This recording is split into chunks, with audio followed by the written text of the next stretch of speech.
Lordculture is a specialized cultural planning company. We're based in Toronto and also in Paris. We have 9 offices around the world, in Madrid, Beirut, Cairo, Mumbai, Beijing, San Francisco, Paris, Toronto, and New York. We've been around for 30 years. We've been involved in over 2,000 cultural projects. And we're cultural planning specialists, not necessarily retailers, so it's an absolute pleasure for us to be here. We have clients that are cultural institutions, developers, city governments, private companies. In short, anyone who wants to start a cultural project, expand a cultural project, or incorporate culture into their project. So in our work, we look closely at trends in human behavior in order to advise our clients on all sides of the spectrum. We watch to see what people around the world are motivated by and what they expect in connection with their own identity, their own culture and heritage, in terms of what they do in their leisure time, who they do it with, who they travel with, where they go, what they see, what they imagine, and what moves them. There are new models and new projects that are beginning to emerge that bring culture and shopping together. As we'll see by our panelists today, the interests of retailers and the interests of cultural institutions are not necessarily mutually exclusive. Their projects are each an illustration of a different way of thinking and doing, a partnership between culture and shopping to the benefit of all. Culture moves people on a very, very personal level. These trends in human beings are being taken seriously in the cultural world all over the globe. I believe they're also important for the world of retail. The future lies in the way both cultural institutions and retailers working separately and together can imagine and deliver innovative, real personal experiences that entertain us, that wow us, and that keep us connected to one another. Stary Browar has unique architecture, conspicuous for its beauty and functional diversity. Architecture with historic context stemming from the 19th century Hooger's brewery and almost 150 years of tradition. Name Stary Browar means in Polish Old Brewery. Next year, to celebrate our 10th anniversary, Stary Browar will start producing beer again. At Stary Browar, we understand culture as art of everyday life. We even have a formula for this. It is called Idea 50-50. Idea 50-50 constitutes the philosophical foundation of all Grażyna Kulczyk ventures. Art is the core element of any enterprise, supplemented by individual features. The proportions are always 50% art and 50% complementary elements. Art is incorporated into the building itself. Here you can see the west entrance with the relief by Adam Garnek. Therefore, we say that Stary Browar is a place where art meets business and life meets art. At Stary Browar, you can touch art, experience art, enjoy art, and be part of its creation. Universcience, in fact, is 2 science museums in Paris, the Palais de la Découverte and the Cité des Sciences. We are devoted to the education of science and technology, and in particularly we have a specific offer to children. As you can see the figures, our 2 museums, 3 million visitors. A shopping mall, quite 10 million visitors. So you can imagine for us the challenge to go outside our walls and to try to attract other visitors who usually don't go to museums. There are new needs and new behaviors. Visitors that go to shopping malls, I think, now they don't want only to go shopping. They also want to see something new and to do activity that can help them, I don't know, understand arts or science, for example.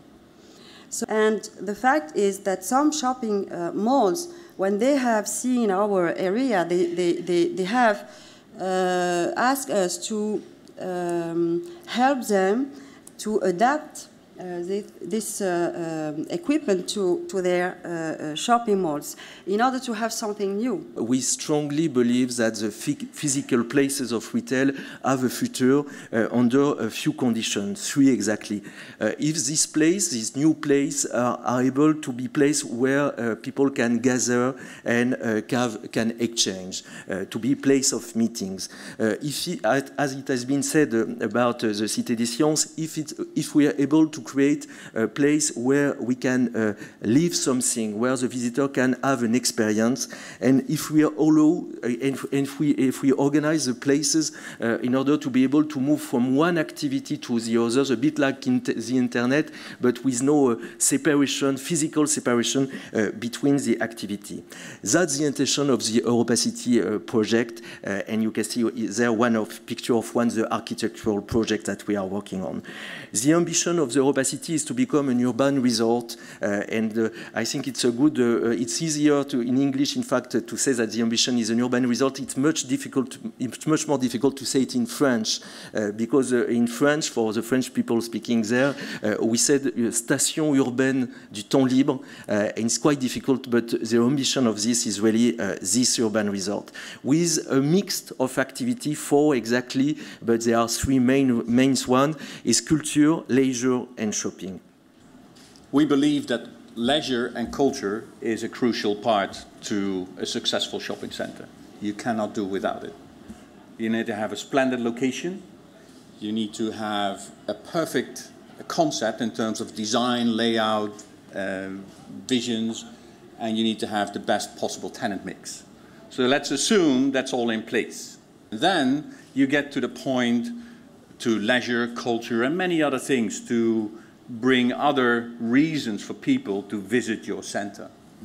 That's not an overnight show. It doesn't work like that. Culture and leisure is not a serum to success. I think it starts with building a relationship with the community that you're in, building the connection with the people that are in your direct catchment area, because that's 80% of your turnover, and that's where you need to be. Through loyalty systems, new technology, we get to know our customer again, and we can remember him, her, everybody of their needs, their wants, and we can make the likes. You know, it's exactly the same that Amazon does. If you order a book, they will recognize your pattern, and they will say, hey, wait a minute, I know a couple of friends that wrote those books, and they also read this. You might like this. And this is what helps you also make the next connection and get it customized. So everybody that visits the center feels like they, wearing a custom-made suit. And that's where you also bring in the culture, bring in the music, the theater, everything that you can do. And you have to remember, and it's important to say this, we are not a museum, although a lot of people think of us as a museum.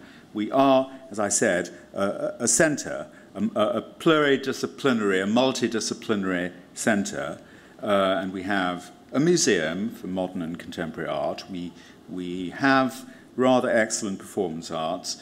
We have spaces that are dedicated to younger audiences, rather than the same way as you have at Univers Sciences. We have a public library, and we have a center for experimental music. And again, rubbing shoulders with Univers Sciences, we have 3 million visitors per annum. And it's important to remember, again, in the context of this presentation, that 44% of them are under the age of 25. Our partner, Unibail Rodamco, you all, of course, heard of, so I won't see all the details on the slide.